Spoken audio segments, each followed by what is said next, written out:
You're not satisfying a need that doesn't exist in your own creation. You create the need by existing. It doesn't exist before you exist, it exists when you exist. That's the problem with this life game. It doesn't satisfy a need that pre-existed it. It creates the need and then satisfies some portion of it very inefficiently. You call that a broken machine. You call that unfunctional. A machine that consumes more than it produces is not a machine you turn on. It's a machine you turn off. You can't just say, well, because it's not easy, I'm not going to do it. You can't just say it doesn't exist. You can't pretend it away. You have to acknowledge it, the horror you're imposing. You either vote for it or don't vote for it. I am voting against it, and I'm advocating that people vote against it. I'm saying it's wrong, and I'm suggesting to other people that they ought to be honest and say it's wrong. Not complicated.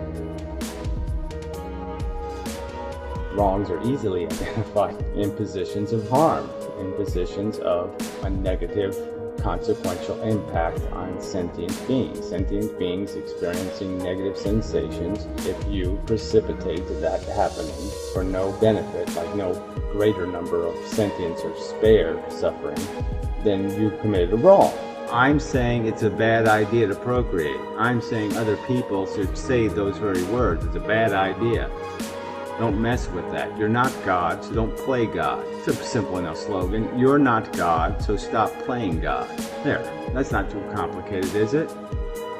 The subject of philosophy, serious thought in general, is failing dismally on the internet. And that's the tragedy.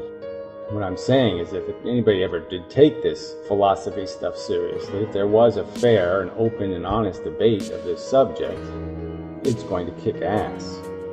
Are you going to make the accusation that I'm propagandizing heavily? No, I don't think I am. Propaganda would require me to distort perspective in some way, to somehow overdo it. And I don't think I could overdo it.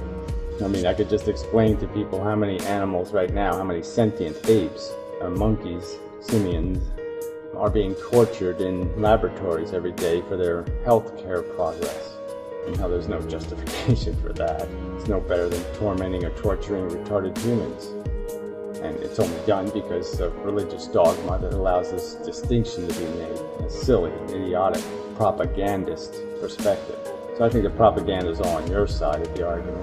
The hopeful and the wishy-washy and mishy-mushy, pink panty-wearing Pollyannas are the ones who have distorted reality and pretended that this game of slaughter we're playing is of no consequence because they've negated the conscious reality of all the other sentient animals on this planet. That's propaganda. Through your personal experience, you become one of a class, and that class will exist in the future. I'm an advocate to protect those people from the people who are ignoring them. And they're ignoring them now in the present, and they'll ignore them in the future unless something changes. That's why I'm advocating for a change.